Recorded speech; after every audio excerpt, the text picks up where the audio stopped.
Trapped by roaring flames, Rosalie could only watch in disbelief as the battered stallion forced its way into the inferno to save her. She never imagined that surviving the blaze was merely the start of an even greater fight. Before we continue, don't forget to subscribe to the channel, like the video, and comment where in the world you're watching from. Let's go. Rosalie had always felt a special connection to animals, but horses held a unique place in her heart.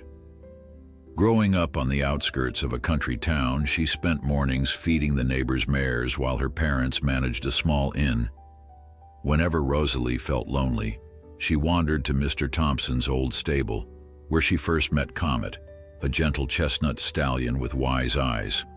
From the moment she stroked his mane, she sensed a strong bond forming between them.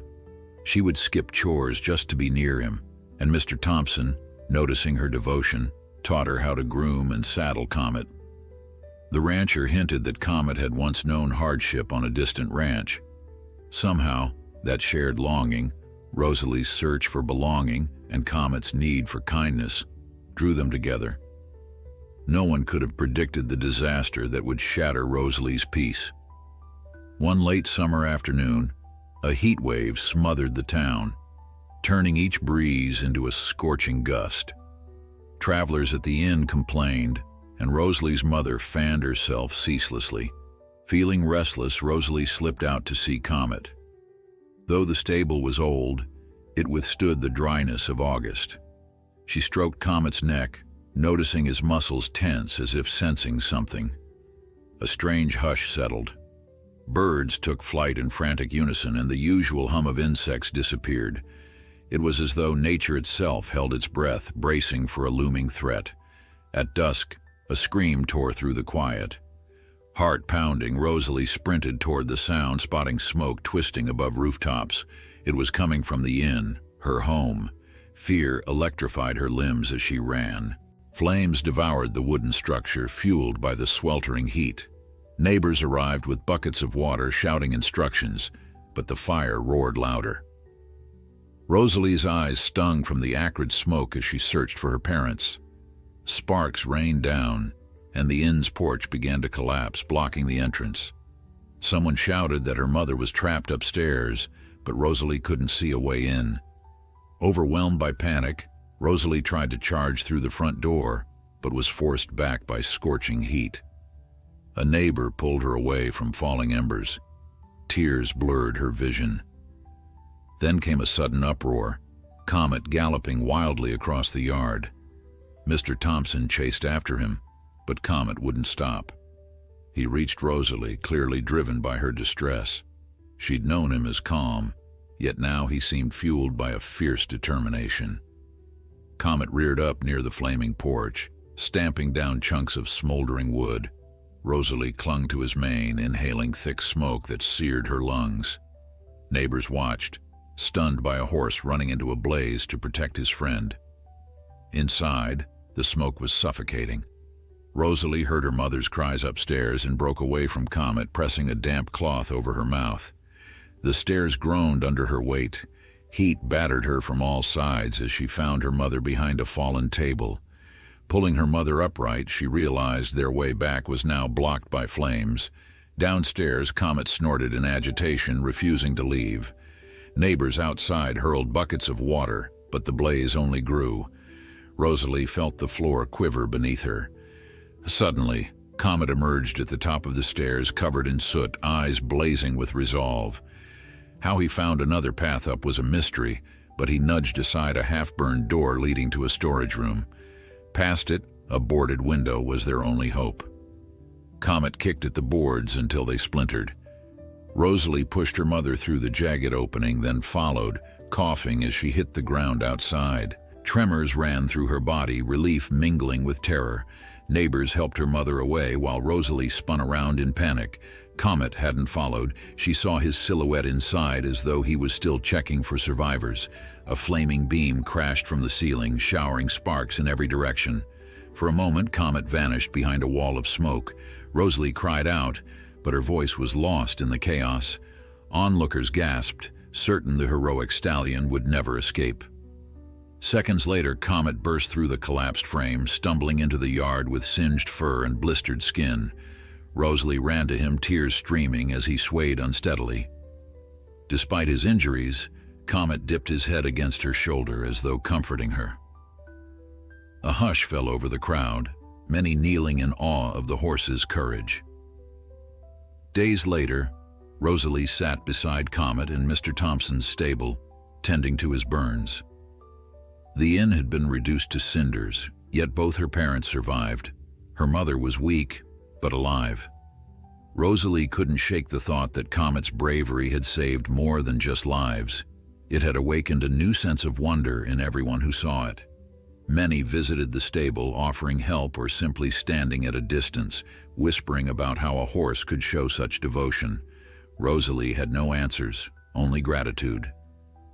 If you're touched by this story so far, I invite you to leave a comment and subscribe. We're aiming for 30,000 subscribers, and every like helps share Comet's incredible tale. But just as life began to settle, a remarkable discovery jolted Rosalie from her quiet resolve. One afternoon, while carefully cleaning the raw wounds on Comet's flank, she felt something unusual beneath his singed coat. It was an old scar, deep and jagged, hidden until the fire burned away patches of fur. She recalled Mr. Thompson mentioning Comet's past, hinting at a painful secret. Now, with the scar revealed, Rosalie wondered if there was more behind the stallion's quiet eyes than anyone knew. What trials had he endured before finding safety here? And how would this hidden past shape their future? She vowed to find out, never suspecting how deeply that scar would alter both their destinies. Would you like me to continue with section 210 with exactly 1,300 words? While Comet rested, carefully bandaged and shielded from the midday sun, Rosalie found herself lost in thought. She remembered how as a child she would stare at the horizon, dreaming of grand adventures far beyond her small town. Now she realized that one of the greatest adventures of her life had found her here, in her own backyard, through an unimaginable act of courage. Yet questions kept her awake at night. Who had scarred Comet, and why had he learned to face danger with such unwavering resolve? Could it be that, deep within those memories of pain, Comet had forged a spirit unable to abandon anyone in peril?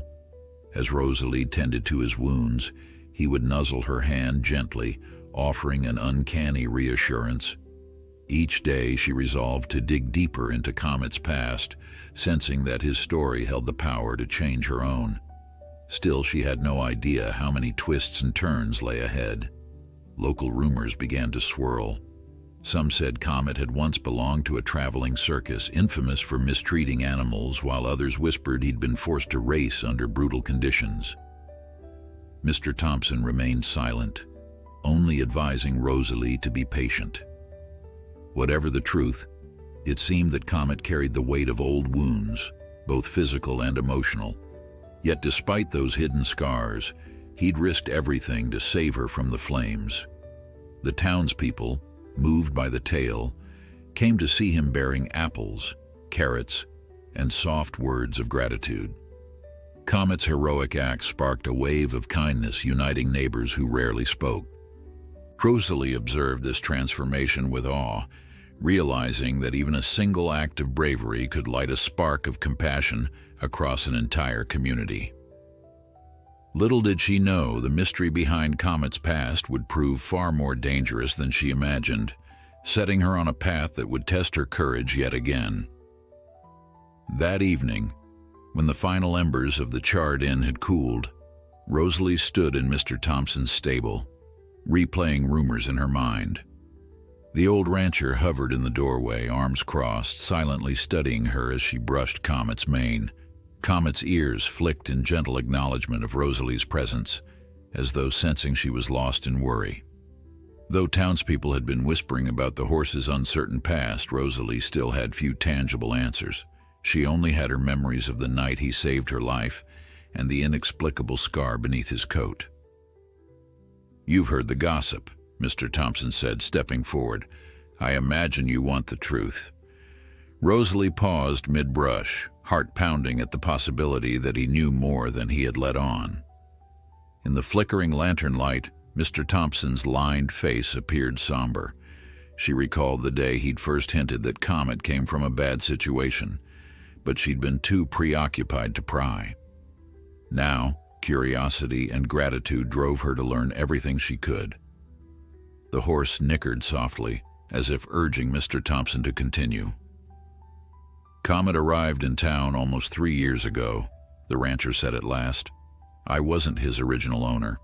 He was transported here by a man who wouldn't share his name or background, only that the horse needed a safe haven. The man paid well for me to keep quiet, enough to improve my stable and buy feed for the entire season. But before he left, he told me something I've never repeated until now." Mr. Thompson pulled off his weathered hat and held it at his chest.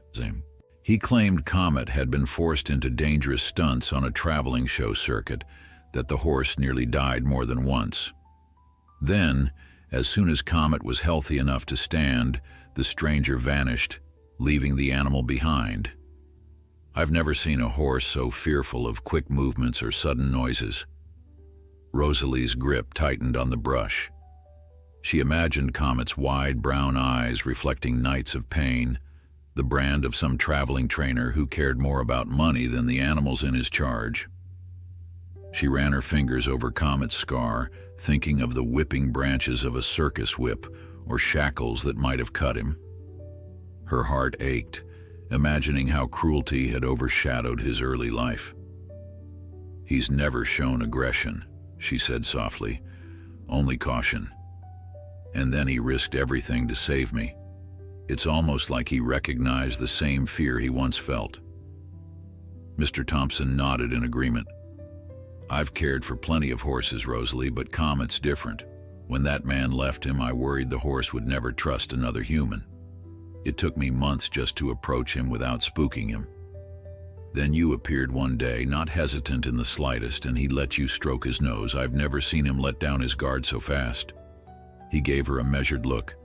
"If you're determined to uncover more of his story, start by investigating those traveling shows that came through the region. But be cautious. People who exploit animals like Comet can be ruthless." Rosalie stored his warning away. She had no idea where to begin such a search, nor did she want to stir up trouble. The scars on Comet's body and in his eyes spoke of a painful past, so perhaps letting sleeping dogs lie would be safer. Yet she felt a moral obligation to learn if the strangers who once mistreated Comet were still harming other horses. If so, she couldn't stand idly by. With every day that passed, her bond with Comet grew deeper. He was more than a friend. He was a life saved, a teacher who showed courage and loyalty in the face of danger. As word spread of Comet's heroic act, visitors came to the stable daily. They brought ribbons, sugar cubes, and cameras, wanting a glimpse of the legendary horse who galloped into a burning building. Rosalie tried to maintain privacy, sensing Comet didn't enjoy the sudden crowd of onlookers. He tossed his head anxiously whenever more than a few people gathered, as though the memory of bright lights and loud shows ignited old traumas. After a few days, Rosalie had to insist that townsfolk keep their distance, for Comet's sake. Even so, she watched him greet each visitor with surprising patience, as if understanding their gratitude. Despite Comet's calm exterior, Rosalie suspected that something still haunted him. Occasionally, while she brushed him, he would flinch at sudden shadows cast by the lantern's flame, or jerk his head when a loud crash sounded from the street. Each time she soothed him with gentle words. It was her way of repaying the debt she owed. He had saved her life, and she intended to return the favor by giving him the sense of safety he'd long been denied. A week after the fire, Rosalie made a decision. She told her parents she intended to travel to a nearby county fair in search of traveling show managers. She needed to find out if any recognized Comet's description. Though her parents were still recovering from the blaze, her mother's lungs healing from smoke inhalation, her father working odd jobs to rebuild, she felt compelled. Her mother worried that Rosalie's curiosity could lead her into dangerous territory. "It isn't your fight," she said weakly. "You have enough on your mind. Don't risk trouble." But Rosalie insisted. "It is my fight, Mom. Comet risked everything for us. He has no one else who can speak for him. If someone out there is still harming horses, I have to expose it. Maybe I can stop them from hurting more animals." Her father agreed that a wrong left unchallenged would weigh on Rosalie's conscience forever. Early the next morning, she borrowed a small cart from Mr. Thompson. Comet was still healing, so she didn't dare ride him long distance. Instead, she left him in the rancher's care and set out alone, leading a sturdy mule that pulled the cart. The county fair was 2 days away by rough roads. Rosalie traveled along dusty lanes lined with endless fields, her mind swirling with questions. She carried only a small canvas bag of clothes, a water canteen, and a notebook to record any leads. She kept picturing Comet's scar, imagining every possible explanation for its origin. Was it from a single brutal incident, or a series of abuses that spanned months? Each scenario made her chest tighten in anger and sorrow. On the second evening, Rosalie arrived at the fairgrounds, a raucous sprawl of tents, colorful banners, and traveling acts. The smells of roasted nuts and sawdust mingled with the braying of animals. Lights hung in the twilight, drawing visitors from nearby farms. Cautiously, Rosalie wound her way between stalls, searching for anyone who might have known a chestnut stallion with a distinctive blaze on his forehead. She asked stable hands if they recognized her description, but many were too busy to chat. Others shrugged without interest. At nightfall, she found a quiet spot to rest her mule and settle on a patch of grass. Sleep came fitfully, her mind buzzing with unanswered questions. At dawn, she tried again. She approached a gruff woman who oversaw a small petting zoo. The woman listened, eyes narrowing at the mention of an old scar. "Could be a horse I saw with the Silver Blade Riders," the woman offered, spitting into the dirt. "That lot's known for pushing animals past their limits. They were in this county till last year, haven't heard much since. You sure you want to poke around them? They don't take kindly to outsiders meddling." Though a chill prickled Rosalie's spine, she pressed on. "I'm sure," she said, determined. Word by word, rumor by rumor, she pieced together a story. A band of showmen known as the Silver Blade Riders had a knack for daredevil tricks, forcing horses to jump through flaming hoops or charge at illusions that terrified them. Accidents happened, animals got hurt, but the group eluded consequences by moving from town to town. Rosalie's anger mounted with every new detail. It matched too well with Comet's nightmares. Could they have been the ones who inflicted his scar? By late morning, she found a groom who claimed to have worked briefly for the riders. He recalled a spirited stallion with a gentle nature, singled out by the troop's leader for the most perilous stunts. The groom described how the horse was whipped until it obeyed, how it once collapsed from exhaustion, covered in welts. Rosalie's heart twisted as she recognized Comet's story. "He vanished one night," the groom murmured. "We woke up, found the stall empty. The boss fumed, thinking someone had stolen his property. But I was relieved, hoping that poor creature had escaped for good." Rosalie's eyes burned with tears. She confirmed a final detail. The groom recalled a distinct blaze shaped like a comet's tail. There was no doubt now. Comet had fled the Silver Blade Riders. Her relief at finally knowing the truth faded under a wave of outrage. They regarded him as a simple possession, never caring for his suffering. She needed to be sure they weren't capturing new horses to torment. Resolving to push further, Rosalie asked if the riders were still active. The groom shrugged. "They left about a year ago. Some say they plan to expand their circuit. You might find them near the seaports, booking passage to bigger cities." Suddenly it hit Rosalie how enormous this search could become. She'd traveled only 2 days from home, and the region beyond was vast. How could she confront an entire troop with ties to unknown territories? The memory of Comet risking his own life for hers lingered in her thoughts. She owed it to him to try. Even if she couldn't dismantle the entire operation, exposing them in her own town might stop them from returning. "Thank you," she whispered, slipping the groom a few coins. "I won't forget what you told me." That night, Rosalie set up her small camp at the edge of the fairgrounds. She watched the swirling carnival lights and listened to distant music.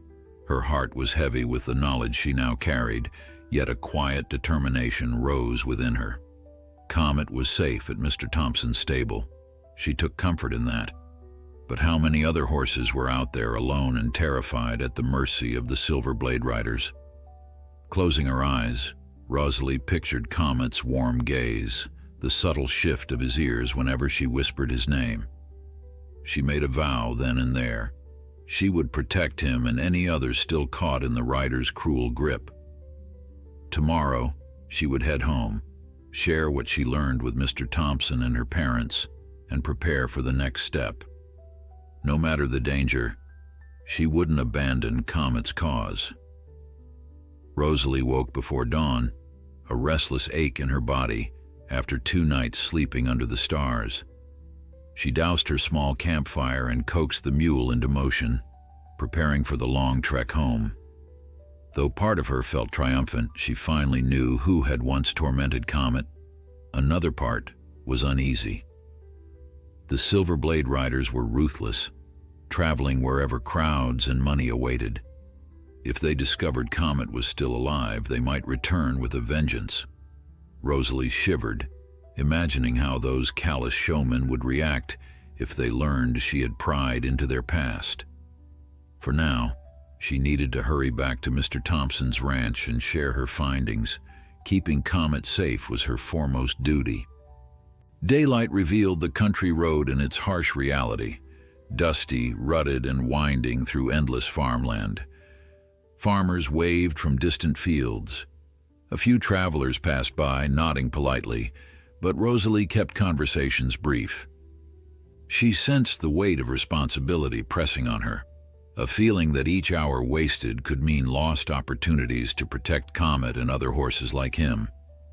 She stopped only once to let the mule drink from a narrow creek, sipping from her own canteen in the still morning air. Thoughts swirled in her mind, replaying everything the fairground groom had shared. Flames, whips, nights of pain.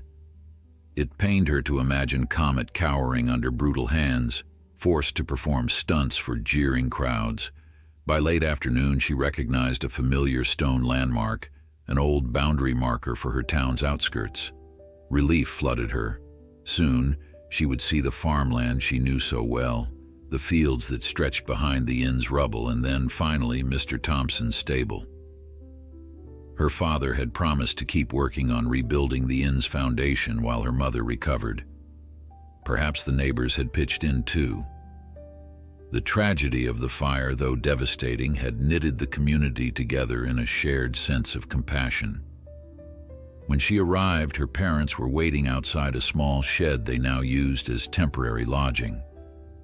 Her mother's face brightened at the sight of Rosalie unharmed, though she still looked pale from the lingering effects of smoke inhalation. Her father hurried over and helped her unhitch the mule, patting Rosalie's shoulder in silent appreciation. She led them both inside, describing in hushed tones everything she had learned, the names Silver Blade Riders, their grim methods, and her certainty that Comet had escaped from these showmen. Her father's expression turned grim. "I suspected it was something like that," he murmured, glancing through the open door. "A horse doesn't bear scars like Comet's without reason." He let out a troubled sigh. "But what can we do? They could be anywhere." Rosalie's mother placed a trembling hand over her daughter's. "We'll protect him," she said, voice soft but resolute. "He saved you, he's a hero, and he deserves peace." Just then, Mr. Thompson stepped around the corner. He'd spotted their return through the stable window and hurried over, removing his hat respectfully. "Comet's been skittish," he reported, concern evident in his eyes. "Every time a wagon rattles by, he jolts like he's expecting trouble. I'm guessing your news won't calm him." Rosalie nodded. "I'm worried the Silver Blade Riders might come looking for him one day. Word travels fast. If they catch wind that a stallion with a distinct comet-shaped blaze performed a heroic rescue, they might figure out he's the same animal they lost." Mr. Thompson stroked his chin, glancing down the dusty road that cut through town. "We'll take precautions," he said firmly. "Keep him somewhere safe. If those riders show up, we'll let the authorities handle them. You said they slip away from justice, but maybe they won't slip away here. This town has grown fond of Comet." Rosalie led them inside the stable, eager to see Comet with her own eyes. He nickered softly when she approached. His burns were healing, though patches of singed hair still revealed tender skin. She ran her hand gently along his neck, feeling his tension. Instinctively, Comet pressed his muzzle into her palm as though reassuring himself that she was truly there. "You're safe now," she whispered. "I won't let them hurt you again." Her father watched quietly, marveling at the connection between girl and horse.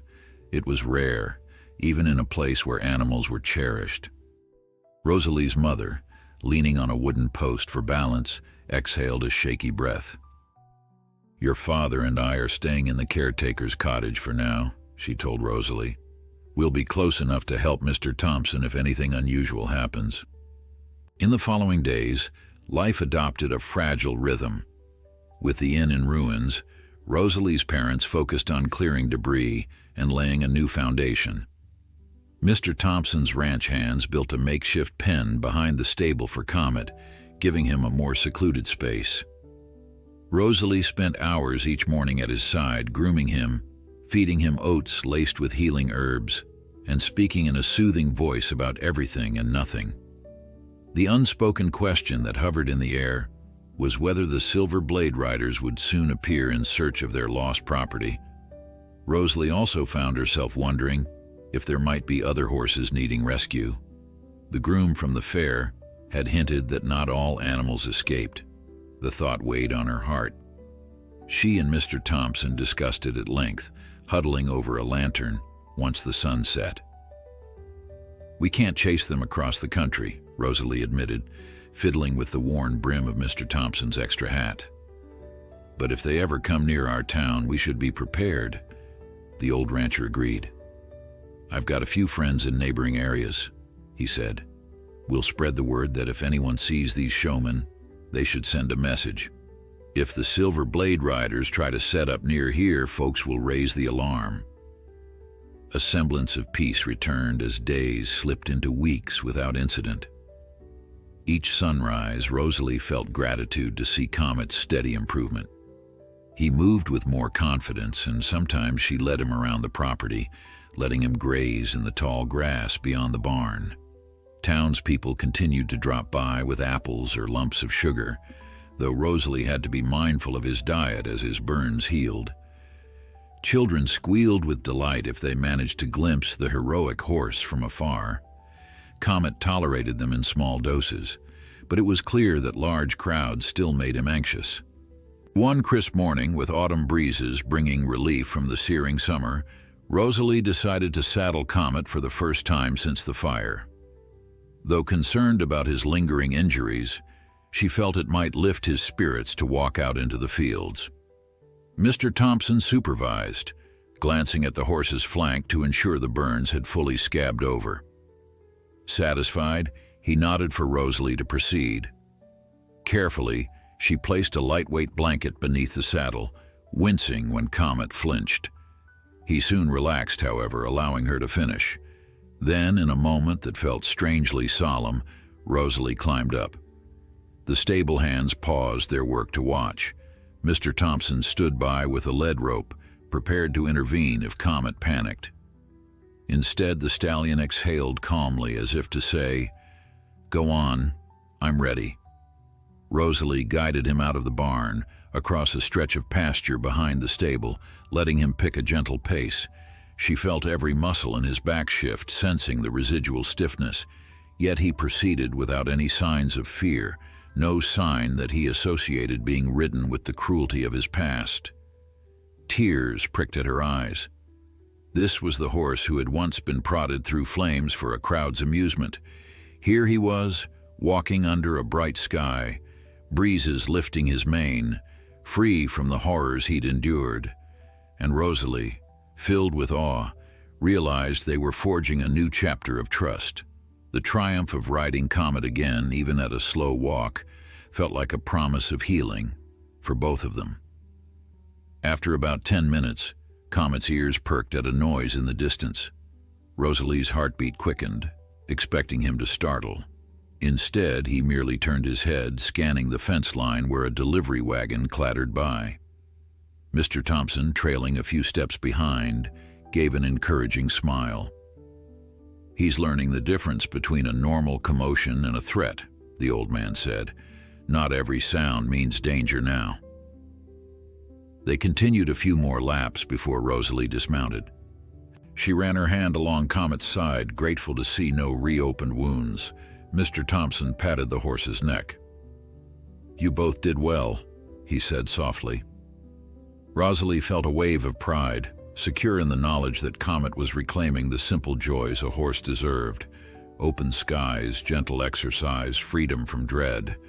But that very evening, a breathless messenger arrived from a neighboring town. He reined in his horse outside the stable and shouted for Mr. Thompson, eyes wild with alarm. "Sir, I was told to come here. Someone said you'd want to know. A traveling group of riders arrived near Willow Creek. They put up signs for a show, something about daring feats on horseback." He swallowed hard. "They call themselves the Silver Blade Riders." Rosalie, who had been finishing her chores, froze where she stood. Mr. Thompson motioned for the messenger to dismount. "You're certain?" he demanded. The messenger nodded. "They have a big silver banner with crossed blades, said they'll perform stunts that defy belief." The stable yard went deathly quiet. Comet, in a nearby stall, let out a startled whinny, as though sensing the rising tension.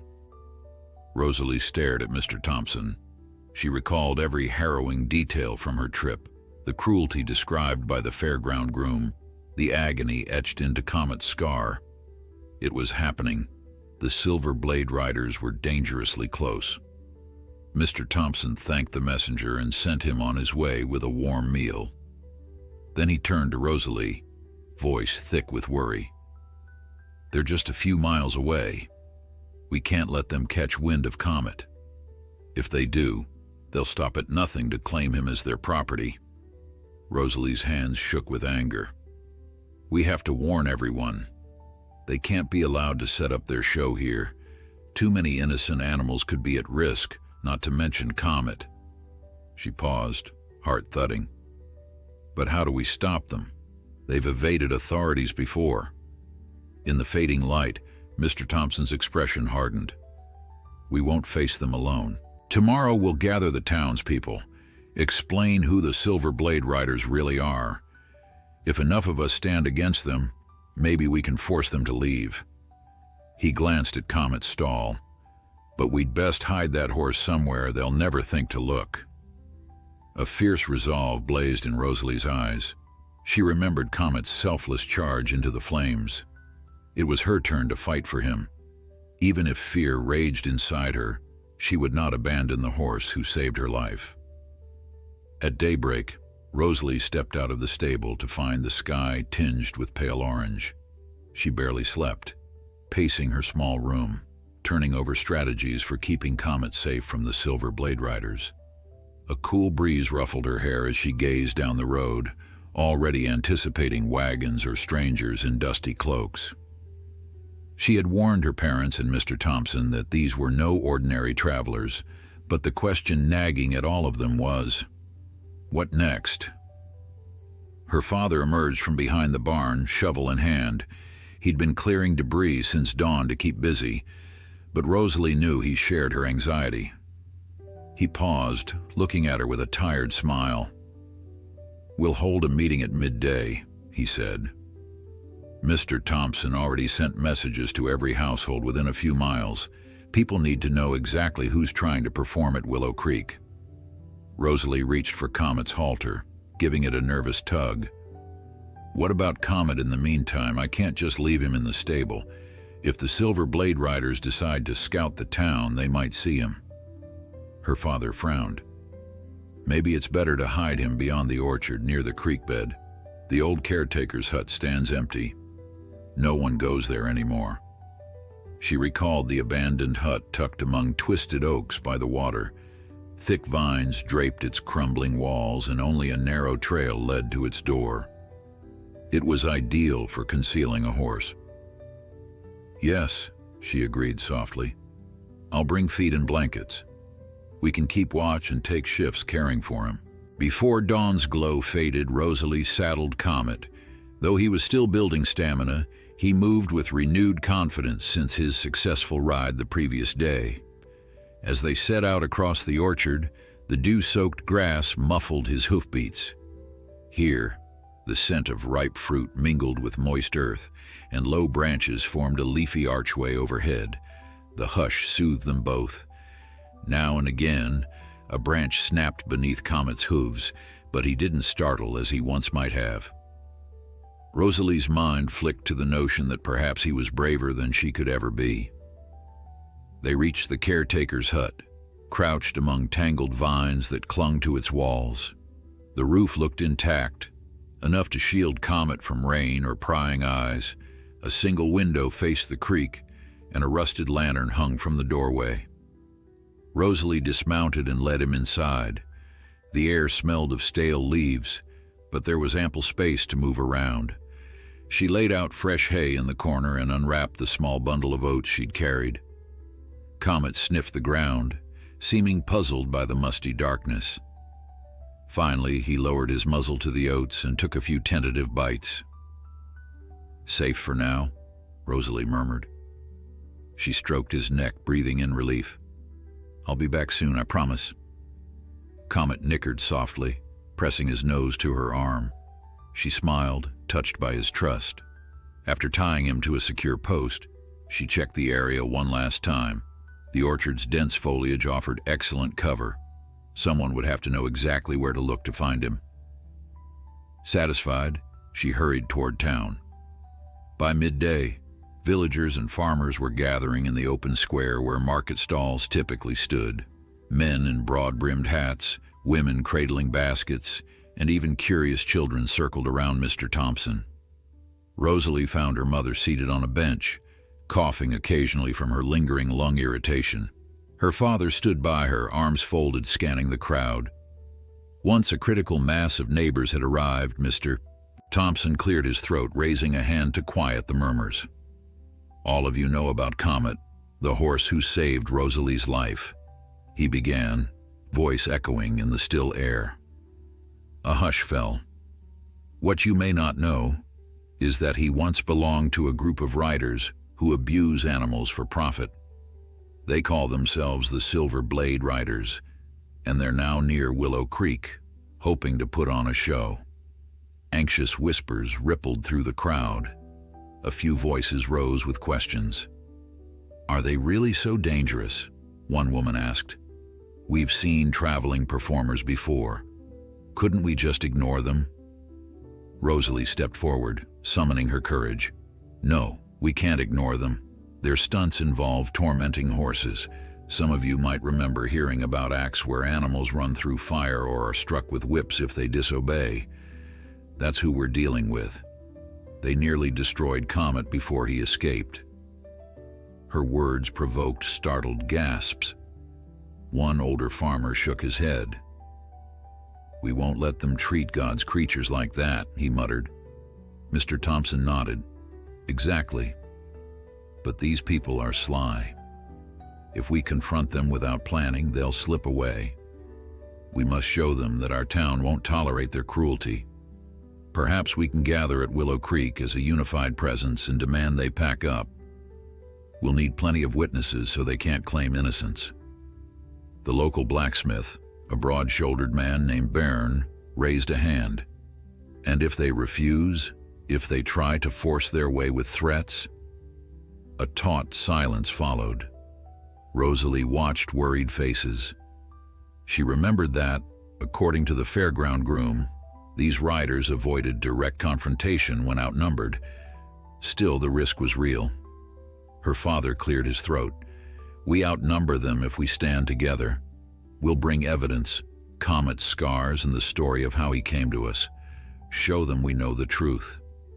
If they see the entire community united, they may move on." A slender woman, Mrs. Harris, who ran the general store, glanced at her toddler clinging to her skirts. "I don't want violence near our children," she murmured, "but I won't allow these people to abuse animals where I live." Encouraged by that sentiment, Mr. Thompson addressed the crowd. "Let's proceed with caution. We'll form a group tomorrow at dawn and ride to Willow Creek. Those who can't join, stay here and keep watch. If any suspicious strangers come sniffing around, alert us immediately. We won't be caught off guard." Moore murmured assent. Families exchanged determined looks. The plan was risky, but letting the Silver Blade Riders perform unchallenged seemed far worse. One by one, they pledged to stand together. Rosalie felt her heart swell at the show of unity. The memory of Comet's gallant rescue was still fresh in everyone's mind. They refused to condone cruelty in their midst. Later, as the crowd dispersed, Rosalie's mother beckoned her closer. "You're certain Comet will be fine alone?" she asked between coughs. Rosalie nodded, describing the remote caretaker's hut. "No one will find him there unless they comb the orchard," she said. "I'll check on him before dawn, then meet the others at the crossroads to Willow Creek." Her mother, though tired, mustered a faint smile. "Just be careful. We lost enough already." With evening approaching, Rosalie borrowed a lantern and returned to the orchard, picking her way along the dirt path. A hush fell across the trees as the sky dimmed, and she heard the faint trickle of the creek in the distance. When the hut came into view, she paused, heart thudding. A flicker of movement caught her eye, shadows shifting against the trunk of an oak. She turned the lantern higher, wary of intruders. "Hello?" she called, forcing her voice not to waver. Silence. A moment later, a lone deer darted from behind a bush and bounded away. Exhaling in relief, she stepped into the hut. Comet stood calmly, munching hay. He lifted his head with a soft whinny, and she stroked his forehead gently. "Tomorrow's a big day," she murmured. "We'll make sure those people never hurt you again." She poured a small measure of water into a bucket and let him drink. Her mind replayed the meeting in town. They had a plan, but that didn't guarantee the Silver Blade Riders would retreat peacefully. Rosalie's stomach churned, imagining the showman's anger if the entire town opposed them. Yet she couldn't back down. She thought of Comet's scar, the terror that once gleamed in his eyes, and the selfless act of galloping into a burning building. That unspoken bond spurred her forward. Rosalie stayed with him a while, letting the calm orchard air settle her nerves. Dusk melted into full night. At last she sighed, patted his flank, and said goodnight. With the lantern lighting the way, she returned to Mr. Thompson's ranch. The rest of the household had turned in, except for her father, who sat on a makeshift bench outside watching the moon. He motioned her over. "I hope this works," he said quietly, gazing at the star-dusted sky. "Your mother told me how determined you are. I've never been prouder, but I worry about what might happen tomorrow." Rosalie squeezed his arm. "I'll be careful, and I trust our neighbors. They won't let harm come to us." Despite her bravado, a tremor in her voice betrayed her own anxiety. In the final hours of darkness, Rosalie crawled into bed and stared at the flickering shadows on the walls. Memories of the day she discovered Comet's scar blended with memories of the fire, each reminding her of life's fragility. Yet recalling how bravely Comet carried her father's old saddle that morning renewed her resolve. She slept, though only in brief, fitful intervals, until the first gray light of dawn slipped through her window. She rose, dressed quickly, and left a note for her parents, promising to rejoin them at the crossroads with the rest of the townsfolk. The orchard was silent when she arrived, dew coating the grass beneath her boots. She ducked into the hut to find Comet awake, ears pricked. He greeted her with a low whinny, and she gave him a reassuring pat. "Time to face whatever comes," she said softly. Leading Comet out, she guided him through the orchard's shadows, grateful for the thick canopy that hid them from any stray eyes. Within half an hour, she reached the road. Clusters of villagers on horseback were already assembled, dressed in plain but sturdy clothes. At their head stood Mr. Thompson, her father, and the blacksmith, Byrne. In total, more than a dozen people had gathered to ride to Willow Creek. The rest remained behind, ready to bar any scouting riders from searching for Comet. Rosalie's father gave a curt nod. "We move together, slow and steady. When we arrive, we talk first. No fighting unless we have no choice." Then he placed a hand on Comet's withers, smiling gently. "He's stronger than ever. I can see it in his eyes." Rosalie swallowed, lifting her gaze to the horizon. Somewhere behind the rolling hills, the Silver Blade Riders were likely already erecting tents and warming up their frightened horses. She hoped her words, bolstered by the entire town's resolve, would be enough to drive them away. A flourish of tension crackled through the group as they set off. The sun rose golden over them, illuminating dusty hooves and determined faces. Together they rode forward, prepared for a confrontation that would decide Comet's fate, and perhaps the fate of many more defenseless animals. They traveled in a cautious group, hooves kicking dust into the early morning light. Rosalie rode Comet alongside her father, while Mr. Thompson led the main column. The blacksmith Byrne kept pace at the rear, scanning each hedge and bend in the road for signs of ambush. Over a dozen riders advanced together, their mood somber yet determined. Rosalie's heart thumped with each clop of Comet's hooves. Though he held his head high, she sensed his unease in the flick of his ears. Even the air smelled different, tense, as though nature itself recognized trouble ahead. Around a mile from Willow Creek, they paused. Below them, a gentle slope dipped into a basin of low grass and scattered oaks. Several gaudy tents, their silver trim glinting in the sun, rose near the creek's edge. Banners hung from wooden posts, bearing the shape of crossed blades. A circle of temporary stalls occupied the field beyond, with a few tired horses tethered in the morning light. Rosalie swallowed. This had to be the Silver Blade Riders. She could almost feel Comet's pulse matching her own. "Stay calm," Mr. Thompson told the group, voice low. "We'll ride in, request to speak to whoever's in charge, and stand our ground if they get hostile." He tilted his chin to Rosalie's father. "You and Byrne flank me, just in case." Rosalie glimpsed her father's uneasy nod. Comet's tail flicked, his muscles tensing beneath her. Although dread churned in her stomach, she remembered how bravely Comet had carried her through the orchard. She resolved not to let him sense her fear. Gently, she patted his neck, offering silent reassurance. Comet exhaled, as if trying to shed old ghosts. They descended into the clearing. A man in a tattered vest sat on a wooden crate by the largest tent, whittling a stick. He froze on seeing their numbers. Dropping the knife, he scurried inside. Moments later, more figures emerged, wearing mismatched riding leathers with the same crossed blade emblem. Some had wiry builds, others towered with broad shoulders, but all shared a wariness in their eyes. At the forefront stood a man with a jagged scar on his brow, dark hair falling to his collar. He surveyed the villagers with a smirk that didn't reach his eyes. "This is quite the welcoming party," he drawled. We must be more popular than we realized. Mr. Thompson halted a few paces away. "You're the Silver Blade Riders, I take it," he said. "We know what you do to horses. We're here to say that your show isn't welcome." A flicker of annoyance crossed the man's face.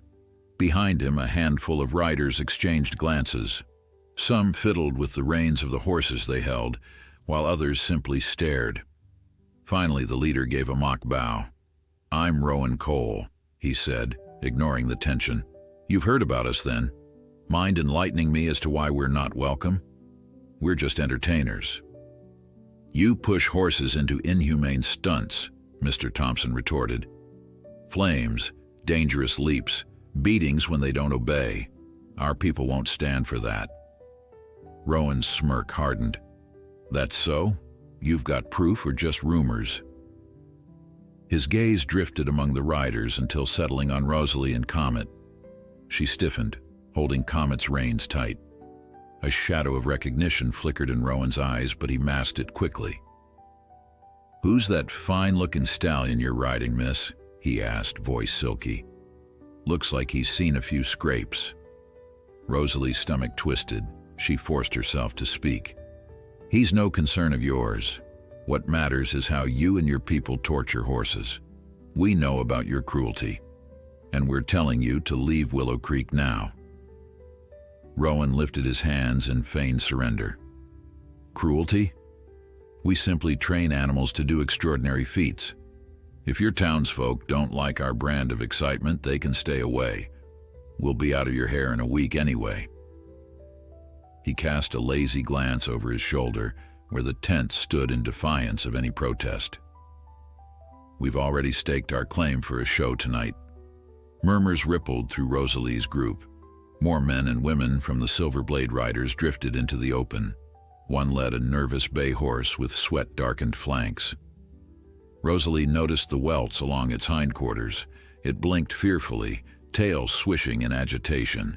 A jolt of fury shot through her. She nodded toward the horse. "We can see what you do. That animal is terrified. You're not putting on any show here." A hush fell, broken only by the shuffle of hooves. Rowan's expression sharpened, bearing a hint of contempt. "Now listen," he said, voice lowering. "I'm sure you mean well, but we have a right to earn a living. Our horses are well trained, capable of illusions that dazzle crowds. The occasional bruise or welt is just part of the business. We don't barge into your farmland telling you how to harvest, do we?" A taut silence stretched. Byrne, the blacksmith, cleared his throat, frustration evident in his tight grip on the reins. "Stop twisting words. We treat our animals with respect. You use them like disposable tools." Others muttered agreement, brandishing determined scowls. Mr. Thompson reined his horse forward. "We're not leaving until we have your word you'll move on, or until you're forced to." The riders standing behind Rowan seemed uneasy, shifting from foot to foot. Rowan flicked a glance at them, then scoffed, eyes narrowing at the assembled townspeople. "There's no sheriff here," he sneered. "No law to say we can't camp. You want to drive us out? Good luck." Yet he looked less certain than before, taking in the resolute faces around him. Their silent unity was formidable. Rosalie's father lifted his voice. "Law or not, we're prepared to protect our horses. We know all about you, and we won't tolerate it." He gestured to Comet. "This horse came from your group. He's living proof of the abuse you inflict. Look at the scars on him." Rowan's eyes flitted over Comet's body. Rosalie caught the subtle tightening of his jaw. Perhaps he recognized the distinct blaze or the faint ridges from old lash marks. "I don't recall every animal that's passed through our hands," he said dismissively. "But if you're so sure, show me real proof. Otherwise, this is just talk." All at once, Comet pawed the ground, ears pinned back. Rosalie felt a tremor go through him. Whether from memory or the men's hostile presence, she didn't know. She leaned forward, murmuring a steadying reassurance. Then, in a firm tone she scarcely recognized as her own, she addressed Rowan. We're not here to debate with you. Pack your tents. If you don't leave willingly, we'll have no choice but to see that your show fails." A flicker of challenge sparked in Rowan's gaze. "That sounds like a threat, girl." "It's a promise," Mr. Thompson said, edging his horse closer, stopping only a yard away. Rowan stiffened at the older man's boldness. For a moment, tension coiled tight as a bowstring. A single wrong move could unleash violence. Rowan glanced behind him, eyeing his crew. They were clearly outnumbered, though not hopelessly so. Some were skilled fighters, no doubt. Rosalie's breath caught, worrying that Rowan might gamble on intimidation. But the cluster of villagers had grown. More riders arrived from the roadway, perhaps spurred by hearing raised voices. There had to be nearly 20 now, forming a broad semicircle. Rowan exhaled, forcing a sneer. "Fine," he snapped, voice dripping resentment. "You can't appreciate a good show.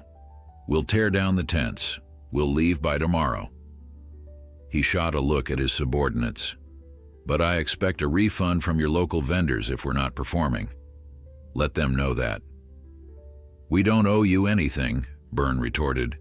"Be grateful we're letting you ride out of here." For an instant, Rowan looked like he might spit back another insult, but he reined himself in. With a theatrical shrug, he said, "All right, guess we'll go.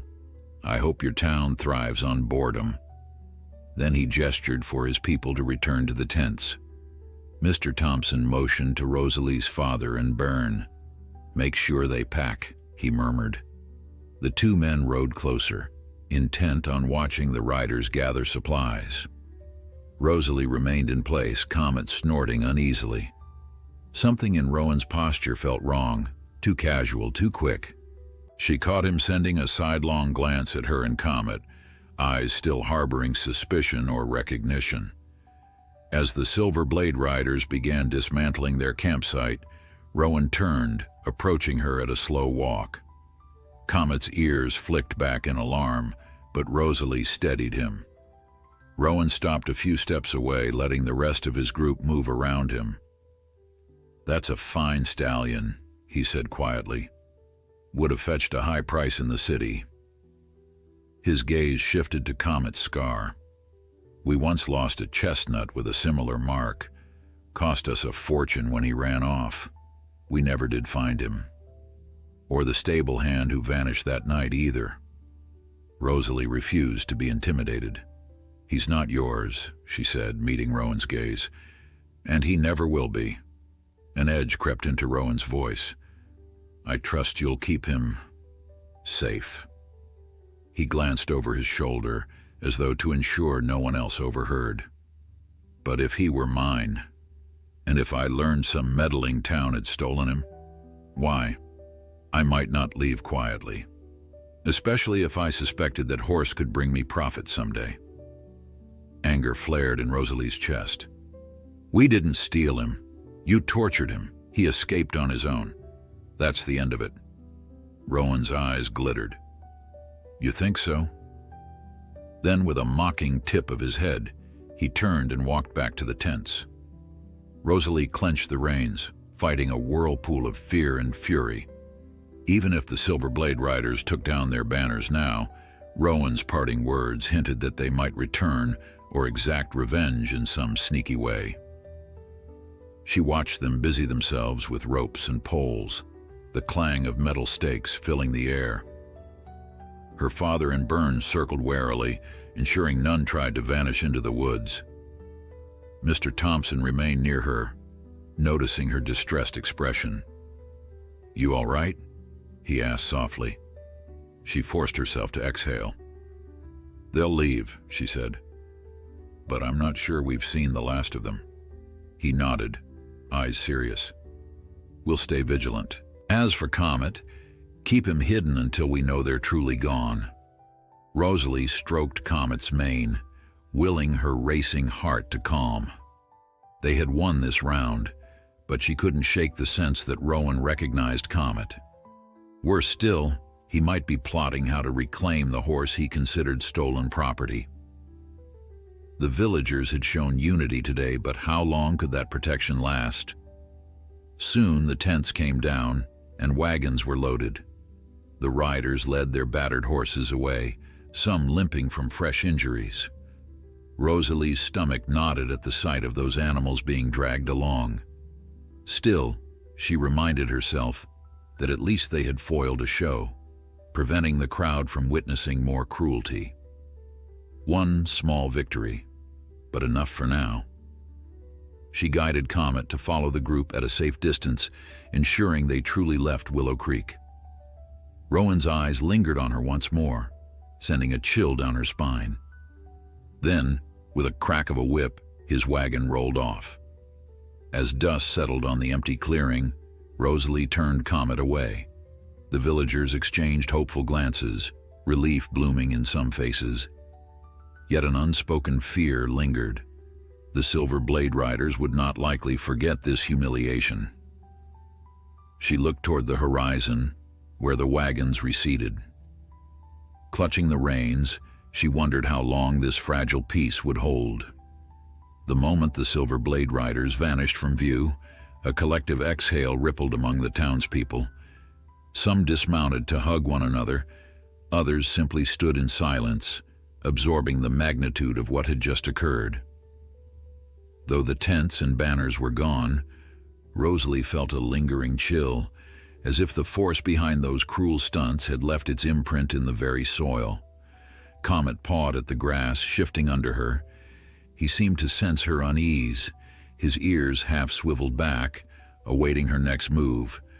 When she patted his neck softly, he let out a low breath.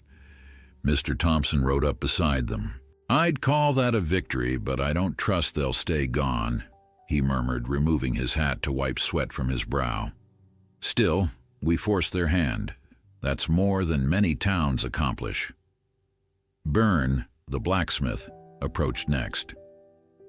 Rowan and his people rode east, though I can't tell if they mean to leave the county or just circle around. They're cagey. We'll have to keep our eyes open. His voice, usually warm, sounded edged with concern. Rosalie's father steered his horse close, glancing down at Comet. "How's he holding up?" he asked quietly. He looked spooked when Rowan stared him down. "He's anxious," Rosalie admitted, "but he's still calmer than I expected. Maybe he can feel we stood up for him." She rubbed Comet's shoulder. "Let's bring him back to the orchard hut for now. If Rowan or his riders do come snooping, they won't find him easily." By unspoken agreement, the villagers split into smaller groups. Some headed home to spread the word that the riders were gone. Others remained behind to inspect the clearing, ensuring no hidden supplies remained. Mr. Thompson wanted to verify that no animals were abandoned. Rosalie accompanied him, dismounting to search around the trampled grass. To her relief, she found no sign of neglected horses.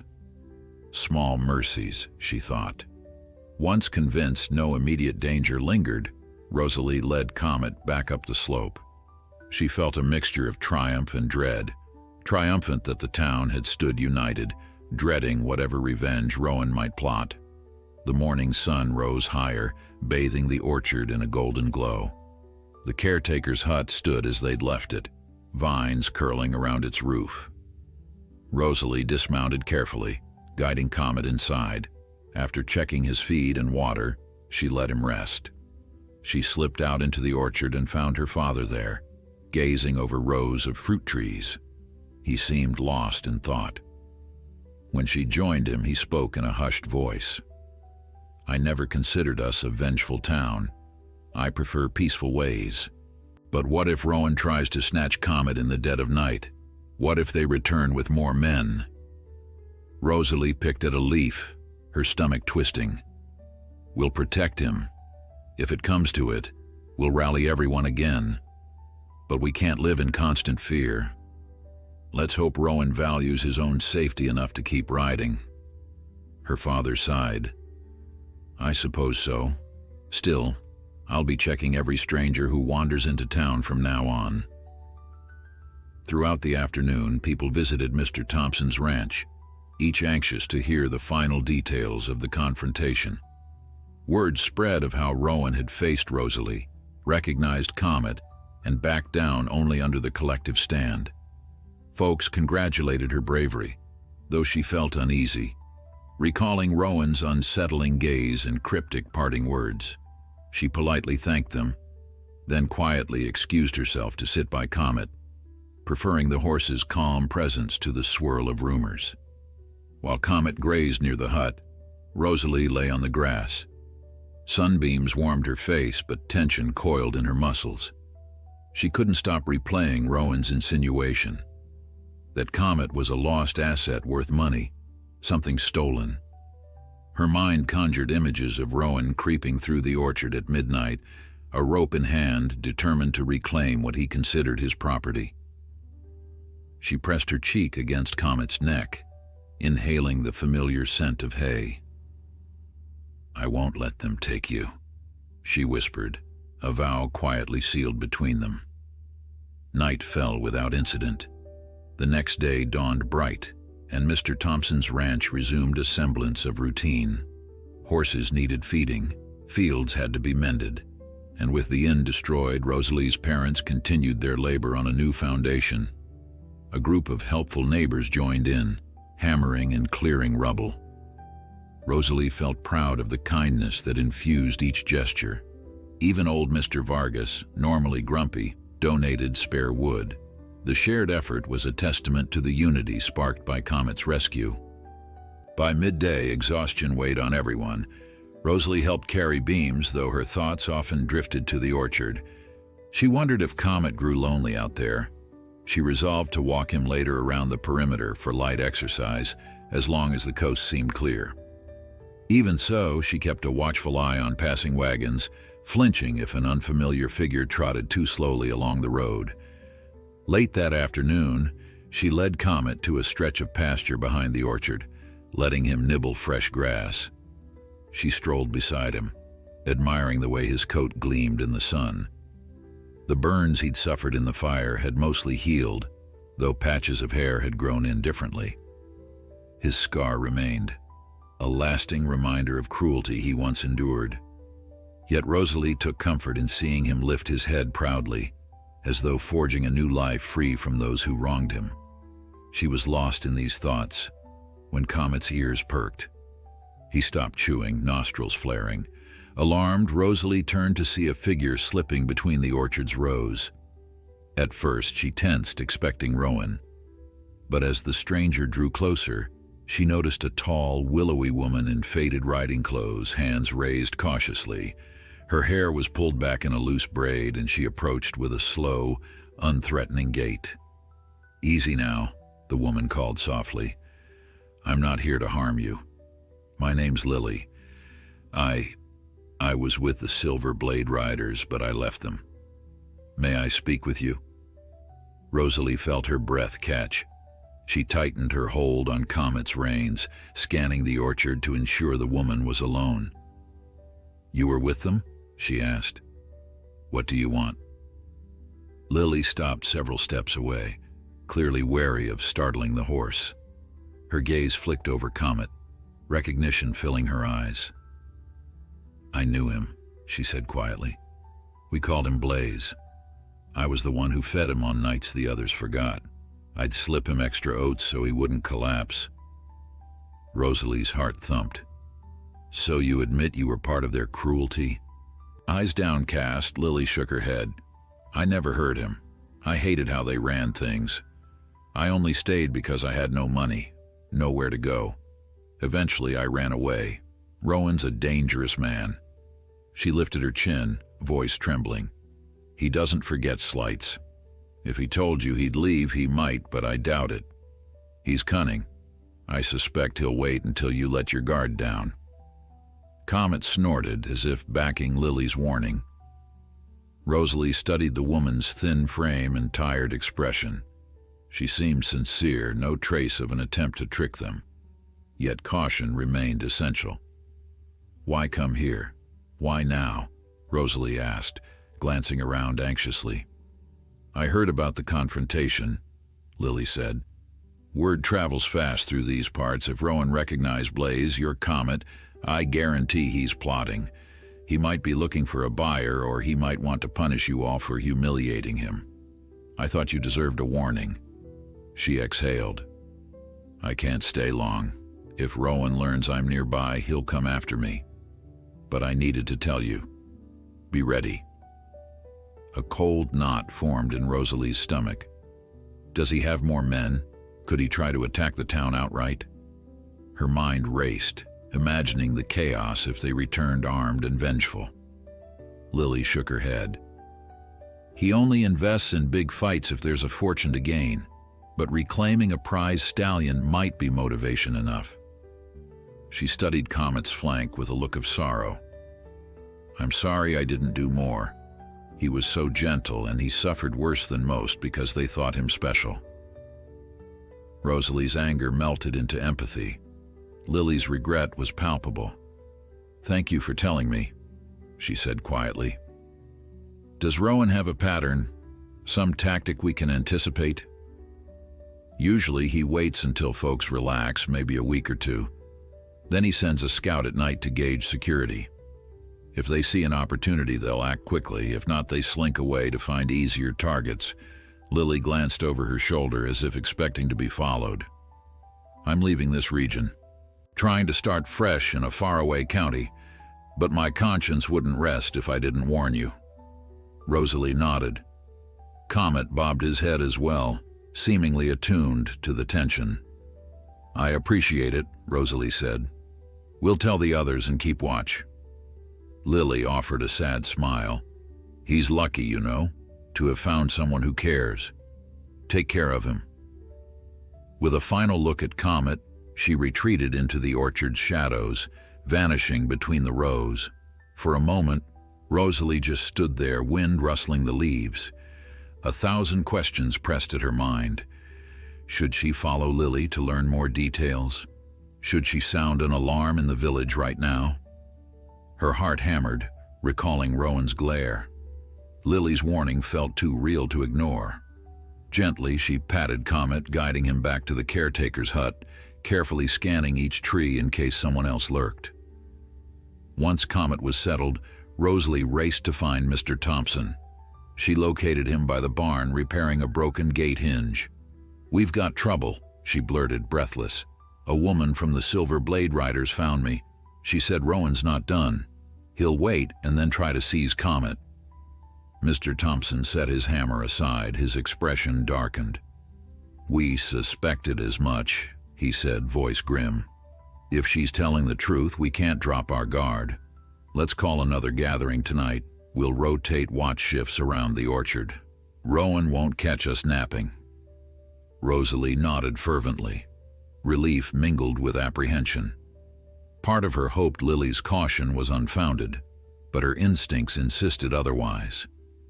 She glanced west, imagining Rowan and his battered horses lurking just out of sight, preparing to launch a stealthy raid. The orchard provided decent cover for now, but for how long?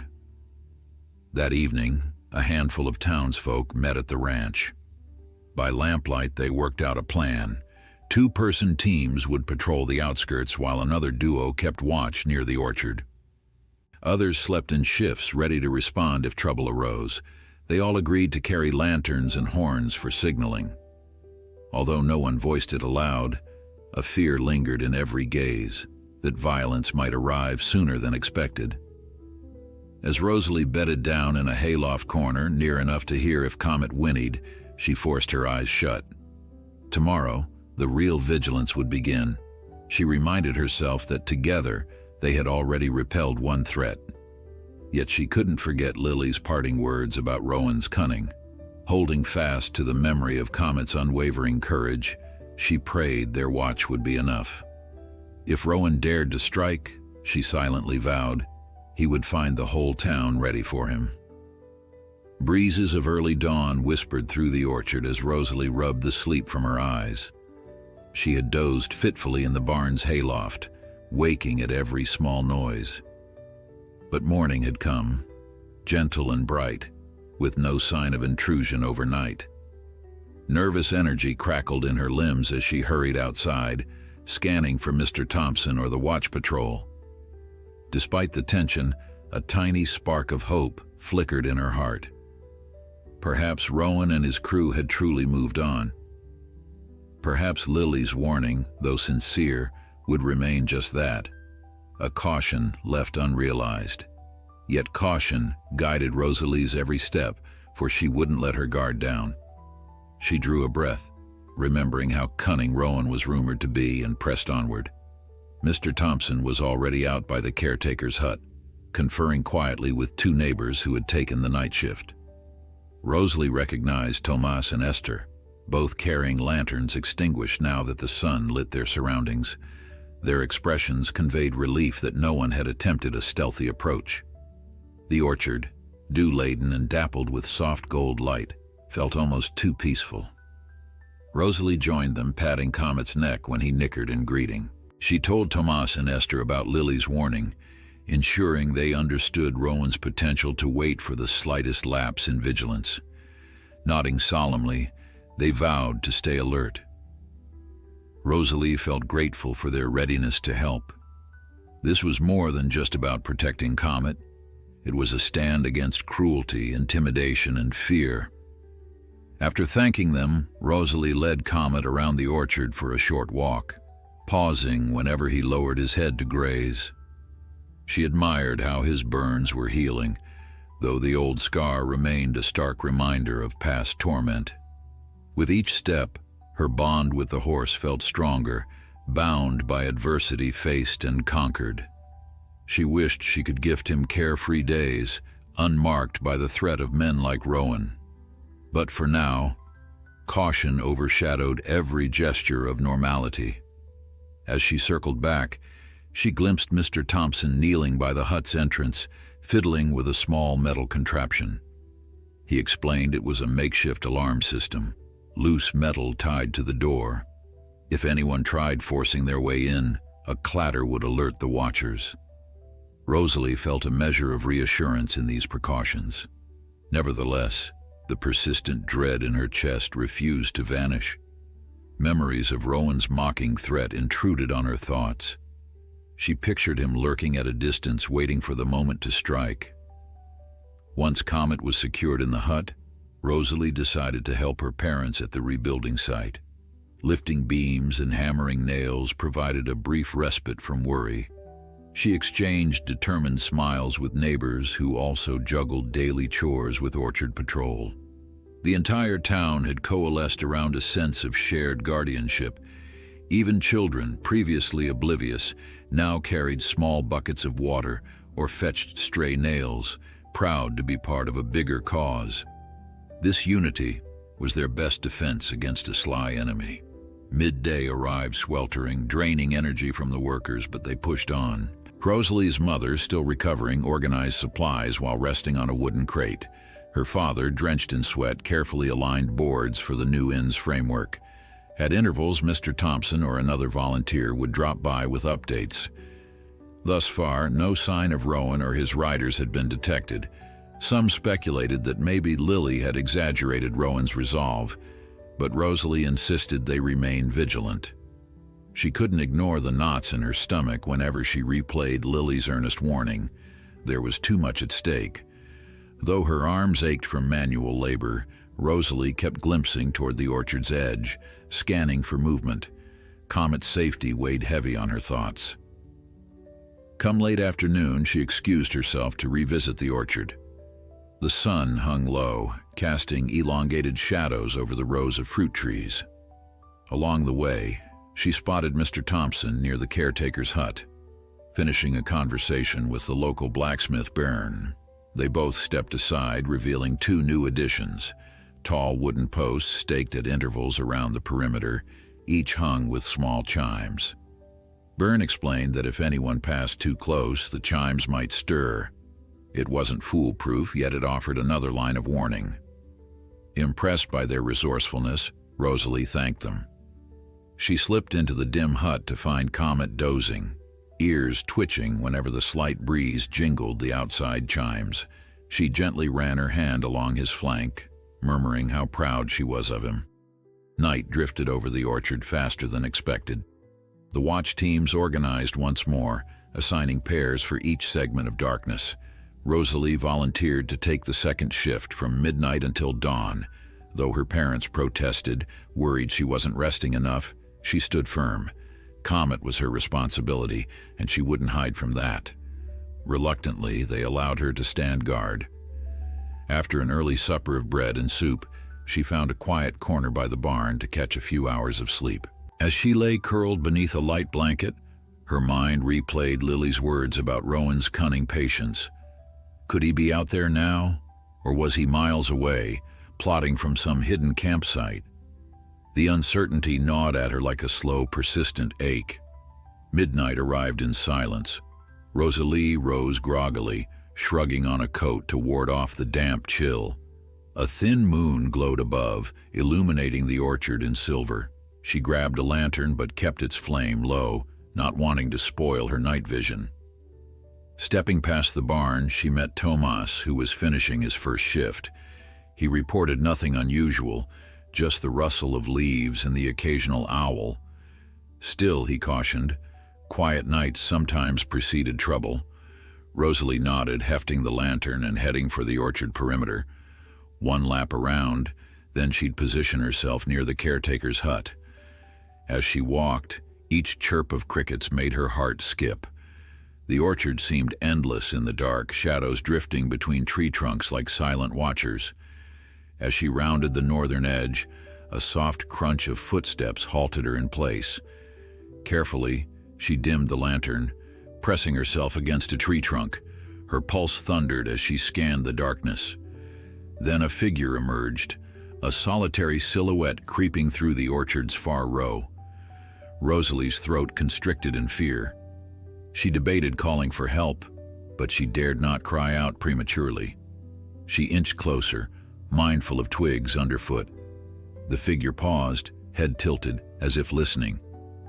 Rosalie clenched her free hand, forcing calm. She recognized no sign of a watch patrol. This had to be an intruder. Another step, and the person came into a thin sliver of moonlight. A man with a hooded cloak, face partially hidden. Her blood pounded. Was it Rowan? Fighting the urge to panic, Rosalie exhaled slowly, remembering Lily's warning that Rowan might send a scout. Maybe this was a spy testing their defenses. She raised the lantern fractionally, letting out a low whistle, the agreed signal to alert watchers in the orchard.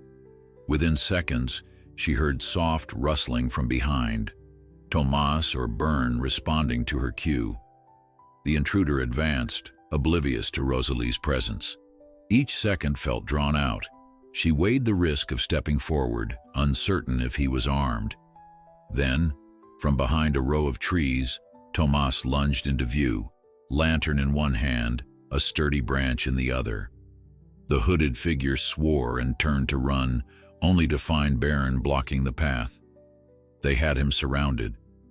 Rosalie's heart hammered as she moved in, determined to see who lurked beneath that hood. The hooded figure whirled around, face half obscured by shadows. Tomas blocked his escape from one side while Byrne held a lantern aloft on the other.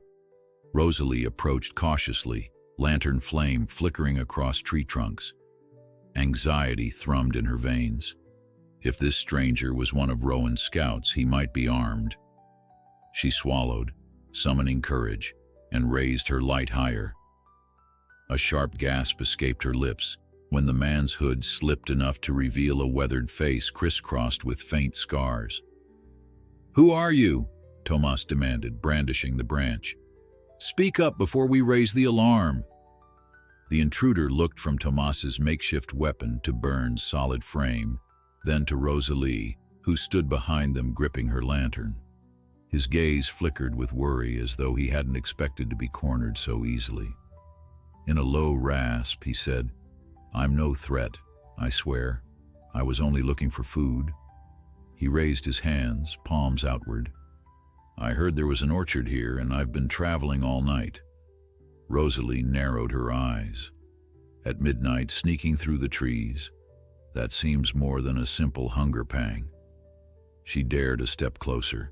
The man's clothes were ragged, caked with dust. His boots had holes near the soles. He looked desperate, but desperation alone didn't prove innocence. "You're not with the Silver Blade Riders, then? We've reason to believe they might send someone to scout our land." He shook his head, though his breath came quick. "I don't know any Silver Blade. I'm on my own. My name's Denton. I've been wandering since last harvest, picking up odd jobs. Heard rumors that travelers sometimes found work in these parts. I was just too embarrassed to show myself in the daylight." His shoulders sagged. "But if this orchard isn't open for gleaning, I'll move on." Tomas exchanged a glance with Byrne. They seemed uncertain. His story was plausible enough, but the orchard had become a fortress of caution. Rosalie studied Denton's hands, noticing no visible weapon. An old bruise marked his forearm, but that told her little. "If you're truly harmless," she said, "there was no need to creep around like a thief. We've had trouble lately. People are on edge." Byrne lowered the lantern slightly. "We'll take him to Mr. Thompson," he declared. "He can decide.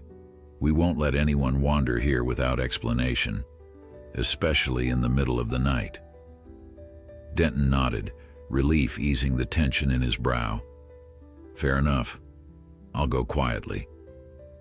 He cast a nervous glance at the orchard's depths, where vines and low branches formed a ghostly maze.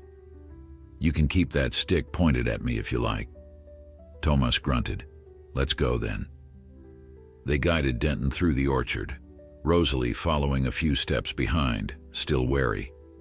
Each snap of a twig made her grip the lantern tighter, as if Rowan might leap from the darkness. Yet the night remained still, with only the rustle of leaves and a faint breeze. Soon they reached the caretaker's hut, its door closed and the improvised metal alarm rattling softly in the wind. Mr. Thompson and another watcher, Esther, emerged at the commotion. "What's this?" Mr. Thompson asked, eyes landing on Denton's ragged figure. Tomas cleared his throat. "Found him sneaking around. Says he's hungry and looking for work. Claims no ties to the riders." Denton repeated his story, voice trembling as he stood beneath the combined scrutiny of so many watchful faces. The orchard's lamp glow revealed the exhaustion etched in his features, the threadbare patches on his coat. Even Rosalie, still suspicious, felt a pang of pity. He truly did look like a vagrant at the end of his rope. Mr. Thompson sighed after listening, then rubbed his jaw in thought. "We won't turn away a starving man," he said at last. "But you chose a terrible time to roam at night. We'll need to confirm you're not some scout. If you cooperate, you'll have a meal and a corner to sleep. Otherwise, you must leave." Denton nodded fervently. "I'll do whatever you say. I'm too tired to argue." With that settled, Mr. Thompson instructed Tomas to keep an eye on Denton for the remainder of the night. They led him to an unused corner of the barn, brought him a small bowl of stew, and set up a lantern so he wouldn't stumble around in the dark. Denton ate slowly, glancing about as though waiting for someone to pounce. Rosalie lingered, uncertain, until Mr. Thompson ushered her back to her patrol. The orchard still needed guarding. Near the caretaker's hut, Comet stirred. Rosalie peeked inside to ensure he remained undisturbed. He flicked his tail, shifting on the straw bed. The tension in her shoulders eased at the sight of him dozing peacefully. One intruder had been found, but the real threat still loomed. Once Comet calmed again, she resumed her circuit. Now and then an owl's call jarred her already frazzled nerves, but the rest of her shift passed without incident. By sunrise, Rosalie's legs ached from pacing. She handed off her lantern to the next pair of watchers, stifling yawns. The orchard glowed in gentle morning light, dew sparkling along branches. Heading toward the barn, she found Denton slumped against a bale of hay, sleeping under Tomas's watchful eye. Tomas offered Rosalie a grim smile. He didn't stir much after finishing his stew. Could be harmless, could be lying, hard to say. Rosalie shrugged wearily. We have bigger worries, but we'll stay cautious. I'm going to get some rest. Let me know if he does anything suspicious." She trudged to the stable where Mr. Thompson had set aside a spot for her to lie down. Collapsing onto a folded blanket, she felt her eyelids droop. Comet's safety and the orchard's watch weighed on her mind, but exhaustion overpowered all else. She woke hours later to hushed voices outside the stable. Stretching, she slipped out into the midday sun, shielding her eyes until they adjusted. A small group had formed near the barn: Mr. Thompson, Thomas Byrne, and surprisingly Denton. The newcomer still looked ragged but far less skittish than before. He stood with his hands clasped like a penitent. Seeing Rosalie approach, he dipped his head respectfully. Mr. Thompson turned. "We've been questioning him more thoroughly," he said, voice measured. "So far, his story hasn't changed. He says he'll do chores for a few days, repay the meal we gave him, then move on." Denton cleared his throat. "I know I stirred suspicion. This orchard's obviously special to you all. I apologize for sneaking in." He glanced toward the caretaker's hut, where Comet remained hidden. "I can tell you're protecting something, someone. That's your right." Rosalie studied Denton's face, looking for deception. She found only regret. Still, trust wouldn't come easily. "If you mean to stay, you'll be watched," she said. "We can't risk letting the orchard's secret slip to the wrong ears." Denton bowed his head again. "I understand." Though uncertainty hung in the air, Mr. Thompson decided to give Denton a chance. He handed him a pitchfork and pointed him toward the old pig pen that now served as a storage yard. "Clean that area," he instructed. "Then you can help haul water. Prove your good intentions with honest work." Denton accepted the pitchfork without complaint. As he headed off, Tomas followed, ensuring he didn't wander near Comet's hut. Rosalie let out a quiet sigh. One more variable had been added to an already delicate situation. Was it wise to keep this stranger around, or was it an act of compassion they'd later regret? Weariness tugged at her, but chores awaited. Over the next hours, she busied herself collecting feed, refilling the caretaker's hut supply, and checking the orchard's perimeter. Every rustle among the leaves or distant shuffle in the grass set her on edge. Twice she caught glimpses of Denton carting water under Tomas's supervision. He labored steadily, saying little. By dusk, the orchard watchers reassembled, establishing the night's patrol schedule. As Rosalie took her seat on a worn log, Mr. Thompson explained that Denton would remain under supervision but be allowed to sleep in the barn again. "He's proven cooperative," Mr. Thompson observed. "Hasn't asked many questions, never tries to stray near Comet. He might just be down on his luck." Byrne scratched his bearded chin. "A man can't survive on pity alone, but I won't turn him out if he's genuinely needy." He paused, lifting his gaze across the orchard.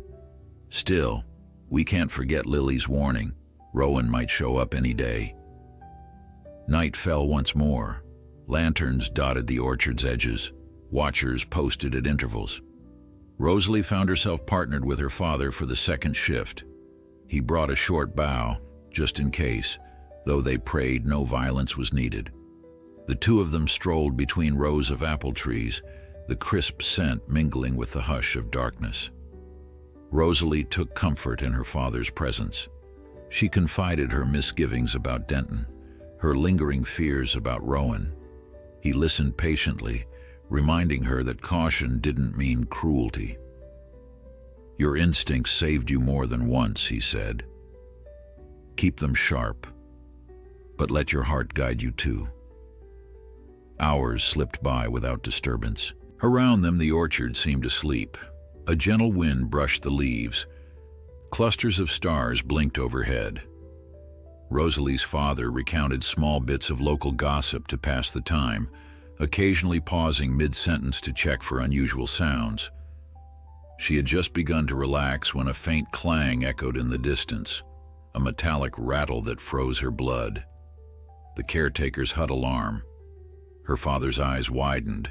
Without a word, They bolted toward the sound, hands clenched tight on their lanterns. Through the trees, Rosalie glimpsed flickering lights from others responding to the same alert.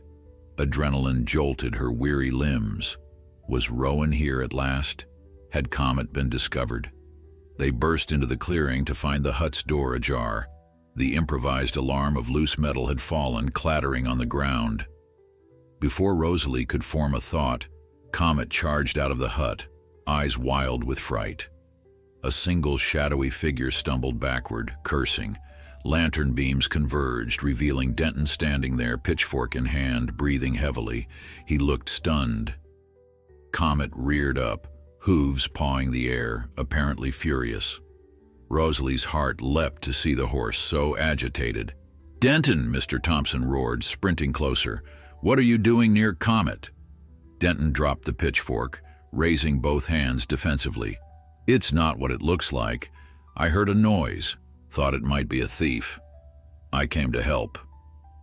But Comet refused to calm. Rosalie dashed forward, grabbing his halter and speaking soothing words. His entire body quivered. She could feel his frantic heartbeat through the reins. "Shh, it's all right," she murmured, though her own pulse pounded. Slowly he lowered his front legs, snorting as she stroked his mane. Tomas appeared, lantern held high. "We told you to stay away from this place," he growled at Denton. "Why didn't you call for us if you suspected a thief?" Denton's face burned with indignation. "I tried to shout, but the horse rushed out. I panicked. I had no intention of harming him, I swear." Rosalie's father stepped between them, trying to restore order. Others gathered, forming a tense circle around Denton and Comet.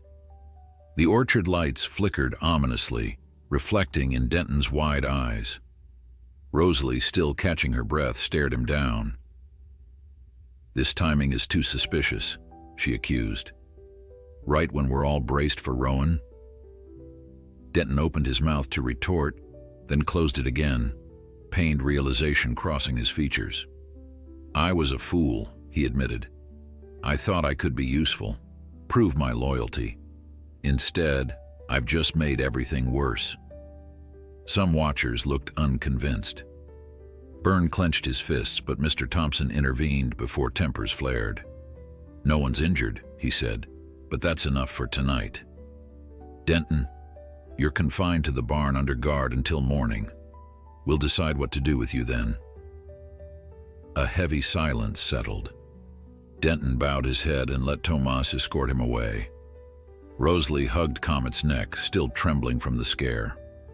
She exchanged anxious glances with her father, who rested a reassuring hand on her shoulder.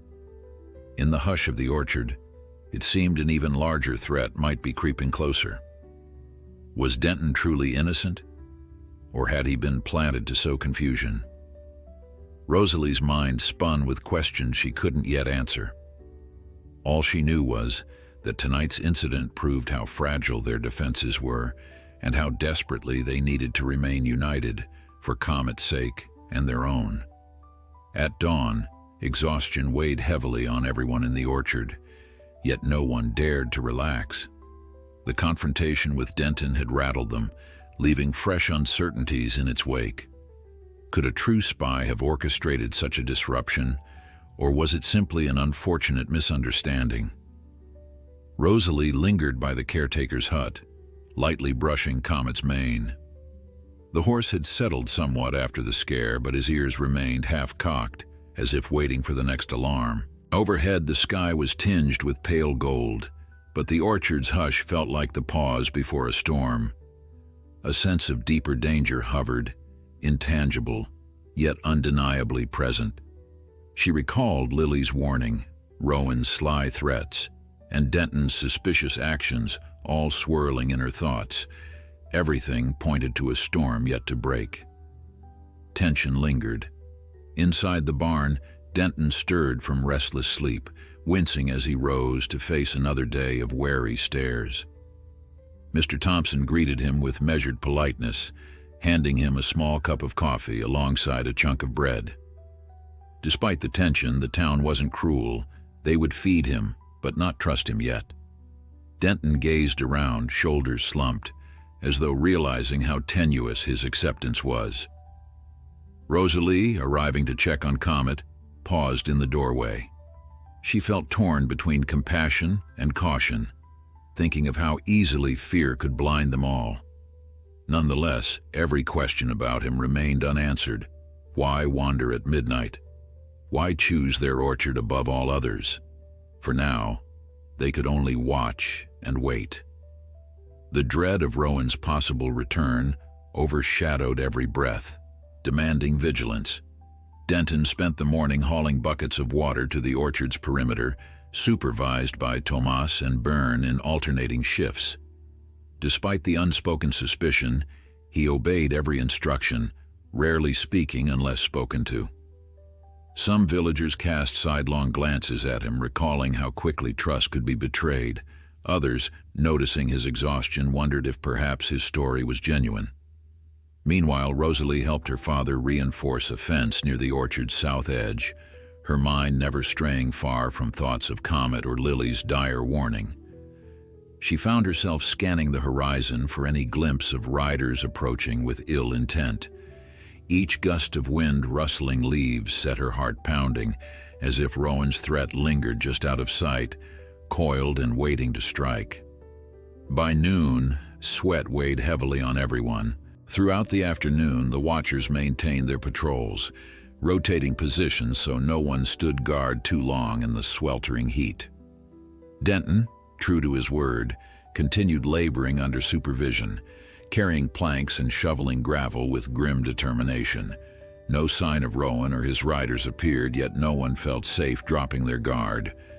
Rosalie slipped away at intervals to check on Comet, bringing fresh water and murmuring soft reassurances. Each time she found him calm, but the memory of his alarmed whinny lingered in her ears. She recalled Lily's claim that Rowan preferred to strike when people relaxed. If this stalemate dragged on, tension could eat away at everyone's nerves. But no one dared propose letting down their guard. The orchard felt like a fortress braced against a siege. Near dusk, a new development threatened to escalate the uneasy mood. A rider arrived from Willow Creek, breathless and sweaty, announcing that someone matching Rowan's description had been spotted purchasing supplies in a distant town. He hadn't displayed his emblem, but villagers recognized his scarred brow. The messenger, trembling, relayed that Rowan had asked pointed questions about local stables and possible horse sales. Alarm rippled through those gathered. If Rowan was indeed scouting from afar, it meant he still hungered for Comet or revenge. Rosalie felt her pulse spike at the thought of him creeping closer. She gripped Comet's reins as though bracing for a storm. Once more, watchers reorganized their ranks, dreading what nightfall might bring. Rows of lanterns were kept ready near each entrance, and a hush fell. That night, Rosalie and her father again took a late patrol. Denton, after a day of hard labor, dozed under Tomas's watchful gaze, though many still suspected him capable of betrayal. A full moon brightened the orchard, revealing every shifting branch in sharp clarity. Rosalie felt her nerves drawn taut, every distant rustle sounding like approaching footsteps. The caretaker's hut stood quiet, Comet resting within. Yet her mind conjured images of Rowan sneaking between trees, waiting to strike. Her father, sensing her fear, set a hand on her shoulder, reminding her they were not alone. Torchlights glowed in pairs across the orchard, watchers patrolling each sector. Beneath that pale moon, the orchard felt less like farmland and more like a guarded fortress, braced for danger that might creep in unseen. Shortly after midnight, a shrill whistle signaled from the northern boundary. Rosalie and her father broke into a run, adrenaline surging. Lanterns converged on the spot, revealing a tense standoff. Byrne and Tomas had discovered a lone horse tied to a post just beyond the orchard. The animal, restless, wore no saddle but had deep marks around its muzzle as though bound. No rider was in sight. The watchers exchanged wary glances, suspecting a decoy or perhaps a trap. Rosalie stepped closer, gingerly examining the horse's skittish eyes. It looked half-starved, sides heaving. Why leave it here? She feared Rowan lurked nearby, watching them scramble. Mr. Thompson arrived, brow furrowed. Was someone testing their vigilance? Tension bristled in every breath. A new puzzle threatened to unravel their fragile defenses further. Byrne insisted on searching the vicinity, torch held high, while Mr. Thompson calmed the frightened horse. Rosalie and her father scanned the darkness, half expecting Rowan or one of his thugs to spring forward with a cruel grin. But nothing stirred beyond the rustle of wind-tossed leaves. Eventually, Byrne returned, shaking his head. The watchers were left with a strange riddle, a lone horse, apparently abandoned within sight of their orchard. Mr. Thompson studied the animal's injuries, murmuring that it bore scars much like Comet's, albeit less severe. Rosalie fought a jolt of worry. Could this be another victim of Rowan's cruelty, or had someone else planted it to distract them? Either way, they couldn't ignore a wounded creature. With extreme caution, they led the horse inside the orchard, hearts pounding. The watchers formed a protective ring, lantern light dancing across worried faces. Denton, awakened by the commotion, peered from the barn, eyes darting nervously. No one wanted him near the newcomer, so Tomas kept him aside, ensuring he couldn't slip away unnoticed. Rosalie stood beside Mr. Thompson as he examined the horse's quivering flanks. It appeared exhausted, ribs visible, likely half-starved from harsh treatment. "This can't be coincidence," he muttered. "Either Rowan's using this poor creature as bait or someone else is playing games." Rosalie's father scanned the orchard's edge, expecting movement in the shadows. But nothing emerged. Quiet dread gnawed at them, as though an invisible hand toyed with their patience. They couldn't abandon the horse nor ignore the possibility of a trap. This night had brought no answers. Unease. At last, Mr. Thompson ordered the horse placed in a secure stall, away from Comet, while watchers increased their vigilance yet again. Tired souls exchanged grim looks, recognizing how these bizarre events eroded any semblance of peace. Another sleepless night awaited them, for no one could guess if this was a distraction or a prelude to something far worse. Rosalie coaxed Comet back to the caretaker's hut, offering calming words that trembled on her tongue. Restlessness gnawed at her. If Rowan was indeed near, he was playing a cunning game, sowing fear and confusion. Looking into Comet's anxious eyes, she swore she would not waver. Even though dawn was hours away, the orchard bristled with tension. Among the watchers, a flicker of unity endured, minds set on defending the innocent. Night's hush weighed on the orchard again, tension pressing on every breath. Rosalie stood near the caretaker's hut, stroking Comet's mane to calm them both. Though they'd posted watchers along every row of trees, sleep was impossible with Rowan's threat unresolved. 2 days had passed since the half-starved horse appeared, yet no sign of Rowan had emerged, only endless unease. That evening, Denton quietly resumed his chores under Tomas's watch, seeking redemption for his secret alliance with Rowan. He'd confessed how Rowan promised him money if he infiltrated the orchard and fed them misleading warnings.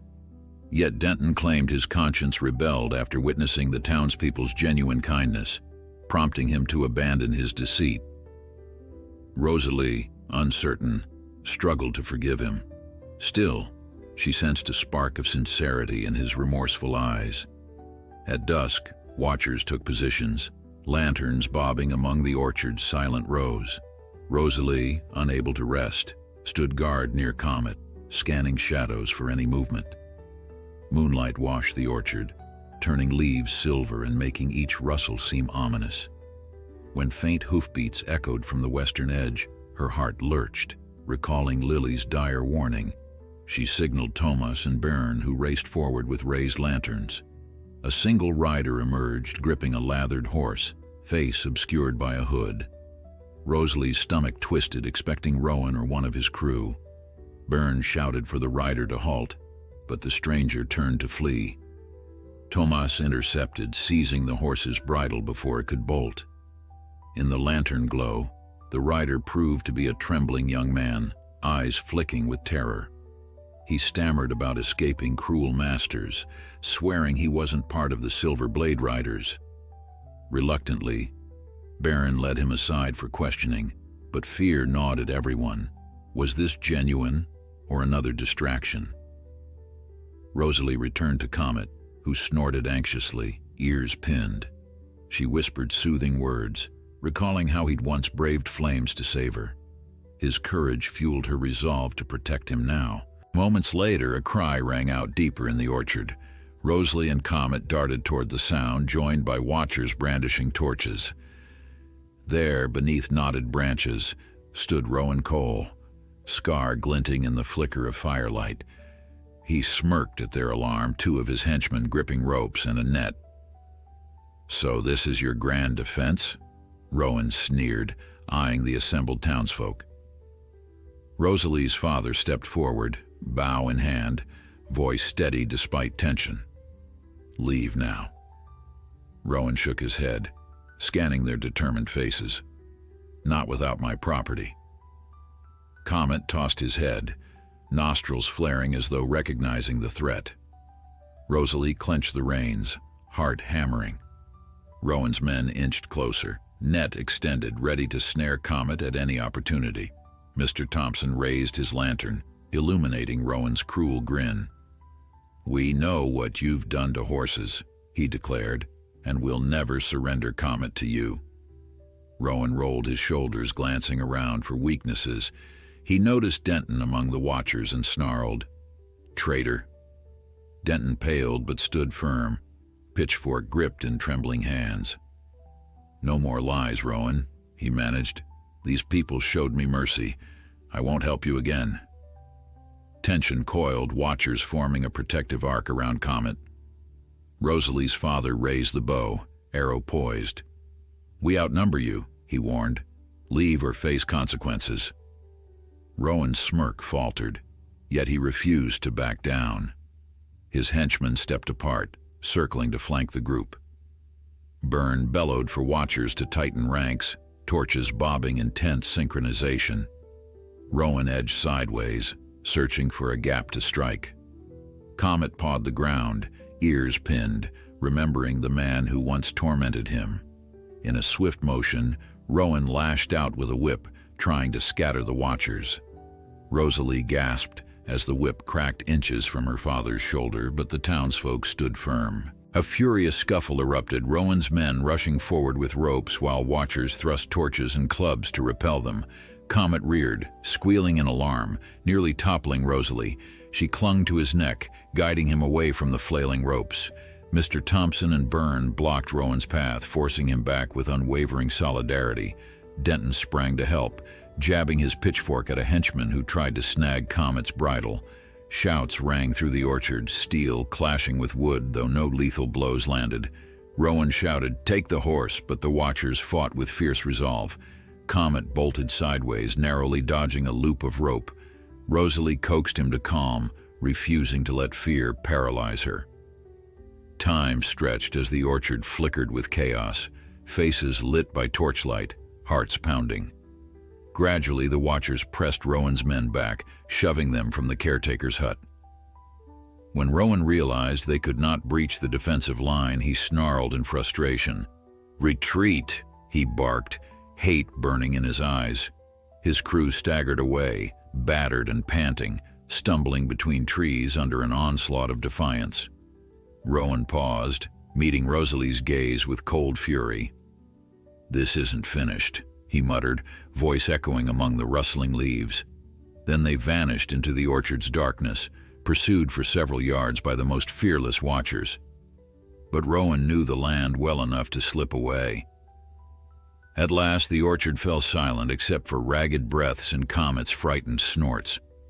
Torches revealed bruises on watchers' arms, torn sleeves, scattered rope on the ground. Miraculously, no one was seriously injured, and Comet remained unscathed, trembling but free. Rosalie slid off his back, hugging his neck, tears streaking her cheeks as relief flooded through her. They had defended him, standing as one against ruthless cruelty. In the aftermath, Denton sank to his knees, dropping the pitchfork, breathing hard. "I'm sorry," he managed, voice raw with guilt. "Rowan cornered me weeks ago. He promised gold if I lured you into lowering your guard, but I couldn't do it after seeing your kindness, even for me." Mr. Thompson extended a hand, helping Denton stand amid scattered ropes. "You chose right in the end," he said. "That matters now." Björn, bruised but unbowed, wiped sweat from his brow, remarking that Rowan would think twice before returning soon. The watchers gathered, battered but victorious, while Comet's eyes slowly regained calm in Rosalie's embrace. Though Rowan had escaped, the orchard remained theirs, protected by unity and compassion. In the following days, extra patrols combed the woods, confirming that the Silver Blade Riders had indeed withdrawn. Many believed they might re-emerge in a distant county, but for now, the threat receded like a passing storm. Comet's courage and the townspeople's unwavering stand became the talk of every homestead, forging a bond that defied fear. Denton, though marked by betrayal, worked tirelessly, gradually winning cautious acceptance by repaying his debts with honest labor. Rosalie and her parents continued rebuilding the inn, supported by neighbors who donated time and materials. Whenever Comet ventured beyond the caretaker's hut, children whispered about the horse who ran into a fire and escaped a cruel show. He healed steadily, old burns fading, though the deep scar remained, a testament to both past pain and enduring hope. Sometimes Rosalie would stand at dusk with Comet beneath the orchard's leafy arches, recalling the terrifying nights when Rowan haunted her dreams. But the hush was no longer tinged with dread.